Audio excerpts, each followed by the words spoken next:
I don't know about you, but I got tired of waiting for this rumored Metroid Prime remaster. I was gonna try this for the first time over a year ago, but I kept waiting to try it on the Switch, and I finally said, screw it, I'm not waiting any longer. So, I decided to play through Metroid Prime on the Wii U using the Metroid Prime Trilogy version from the Wii.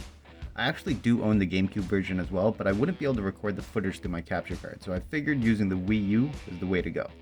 But if you're anything like me, then you've been wondering if you should wait and see if the rumors are true, or if you should just play it right now.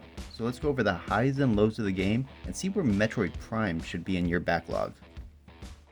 Right away, the first thing you're going to notice is the visuals. The game takes place in a relatively dark and gloomy location.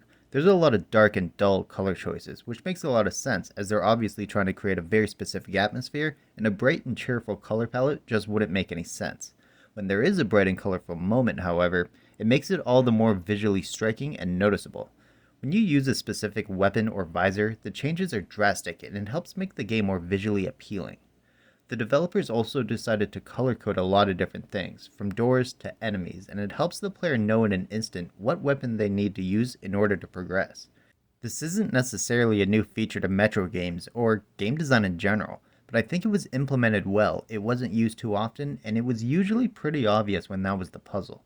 The actual location designs were a little bland in my mind. With it being a GameCube game originally, I can totally forgive the blocky textures, but with the blocky textures and the dark color palette, it did make a lot of the game pretty boring to look at first glance at least. Yes, some locations are more visually appealing than others, but more importantly, the enemy designs had a lot more detail to them, which is something that I don't want to overlook. The game has a lot of little details that are fantastic. Using the thermal visor works amazingly well and it looks really good. The X-ray visor has great visual features like seeing Samus's skeleton, and when in certain scenarios, mostly underwater, you can see the reflection of Samus's face on the glass of her visor and it's an amazing effect. Considering the landscapes of the game can be a little dark and gloomy, to avoid it being too bland for the player, they added in some great atmospheric music. The music and sounds of the game can be creepy and ominous, and it works pretty well, especially in the Magmore Caverns. But one thing they added into the music is the ever so slightly uplifting notes. You get the vibe that you're going through a creepy hallway, but you still get the sense that you're playing as a hero and not a stranded person just going through the hallway to utter doom. You get the sense of Samus being the savior in this dark and gloomy location, as if there's light at the end of the tunnel. All of this helps make up for the fact that there's no voice acting, which does make sense considering who's Samus going to talk to. From a game design perspective, I have no issues with it. From a player perspective, it got pretty tiring needing to read everything in the game. The game has a ton of information, most notably everything that can be scanned for your logbook. Every creature, every item, every weird thing on the wall can be scanned. Every computer monitor, every new door type, and every potential puzzle item needs to be scanned, especially if you're going for 100% completion. If you enjoy the lore, then this is fantastic. But some rooms had 10 to 12 different computer monitors and creatures that needed to be scanned. Some were really important and gave hints to the player about an upcoming enemy, and some just felt incredibly pointless. I absolutely understand the need for the scanning that takes place throughout the game, but if even 5 of them from a computer monitor was read out loud to the player in a machine voice, I think it would have helped give those specific ones more emphasis that they were important, and also help keep the scanning from feeling like a chore. But the scanning did absolutely come in handy. From room puzzles to enemy patterns and weaknesses, scanning different objects was a great way to give important information to the player. If you're stuck in a room, scan the door. If you can't damage an enemy, scan the enemy. I can't tell you how many times it helped me figure out the best course of action in order to move forward. The puzzles in the game weren't generally too difficult, with individual puzzles being fairly simple. The bigger struggle was trying to figure out where to go. I did an overwhelming amount of backtracking in this game. Honestly, I'm not that surprised, that's kind of the Metroid style, but it ended up being even more than I imagined it would be. Finding the 12 artifacts was something that took me quite a while, and I think if you don't have a lot of free time in your life, using a guide or walkthrough to find them isn't a terrible idea. But lore, music, visuals, none of that matters if the gameplay sucks. Luckily, the core concept of the gameplay is great. A first-person sci-fi shooter is great. It being set in the Metroid universe and getting to play as Samus is great.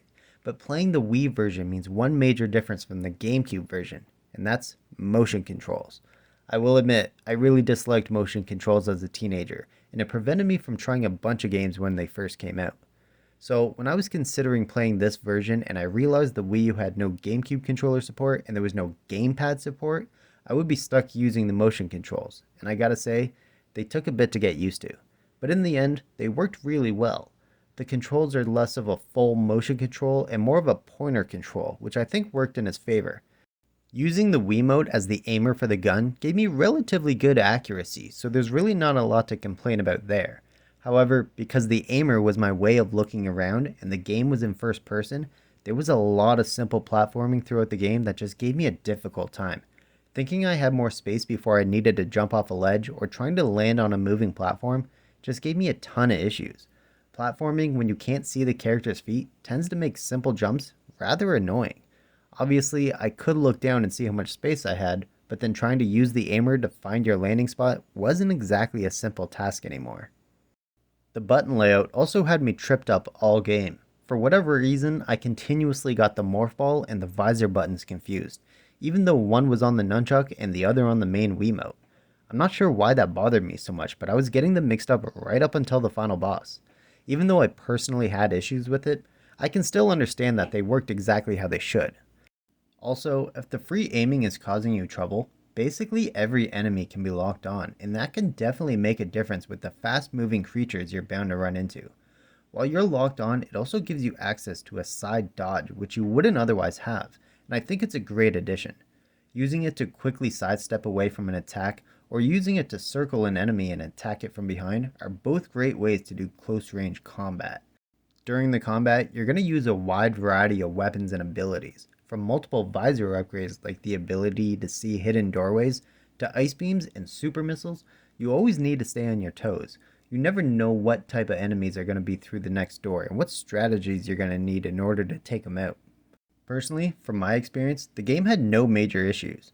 I had no glitches and no dropped frames from what I could tell.